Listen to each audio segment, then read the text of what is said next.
Metro রেলের নকশায় ভুল থাকাসহ নিম্নমানের সরঞ্জাম ব্যবহার ঠিকমতো বুঝে না নেওয়া বিভিন্ন কারণে সম্প্রতি দুর্ঘটনা ঘটতে পারে। তবে তদন্তের পরই এর প্রকৃত কারণ জানা যাবে।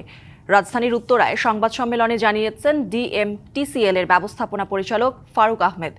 মেট্রো রেলের নির্মাণকালীন সব সমস্যার দায়ভার ঠিকাদারকে নিতে হবে বলেও মন্তব্য করেন তিনি। সোমবার উত্তরায় Dhaka mass transit company limited DMTCL এর কার্যালয়ে সংবাদ সম্মেলনে তুলে ধরা হয় মেট্রো রেল প্রকল্প ও এর পরিচালনা সংক্রান্ত সার্বিক বিষয়। এ সময় ডিএমটিসিএল এর ব্যবস্থাপনা পরিচালক বলেন, মেট্রো রেলের নকশাগত ভুল থাকতে পারে। এছাড়া নিম্নমানের মালামাল ব্যবহার, ঠিকমতো সব বুঝে না নেওয়া সহ নানা কারণে সাম্প্রতিক দুর্ঘটনা ঘটতে পারে। এটা হঠাৎ করে পড়ে যায় নাই, এটা হঠাৎের জিনিস না। হওয়ার জন্য চারটা রিজন।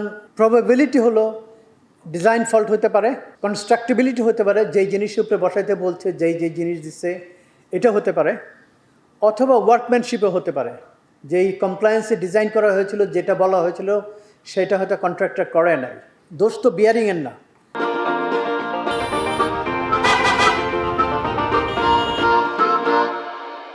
প্রফেসর শামসুল হক সাহেব ভেরি ক্লিয়ারলি বলেছেন, দোষ কিন্তু বিয়ারিংয়ের না। বিয়ারিং যে লাগাইছে, যেভাবে লাগানো হয়েছে বা যে বুঝে নেওয়ার কথা সে বুঝে নিছে কিনা,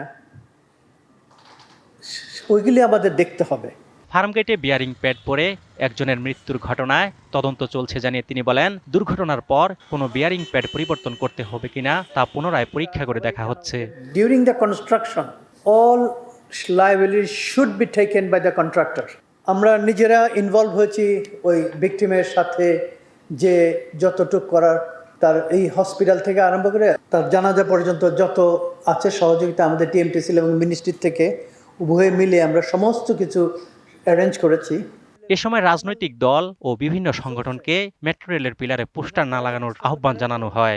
আমরা হয়তো আরো বেটার আউটকামস পাবো, যেটা ইম্পর্টেন্ট আমার পাবলিক। অজিত সরকার, ডিবিসি নিউজ, ঢাকা।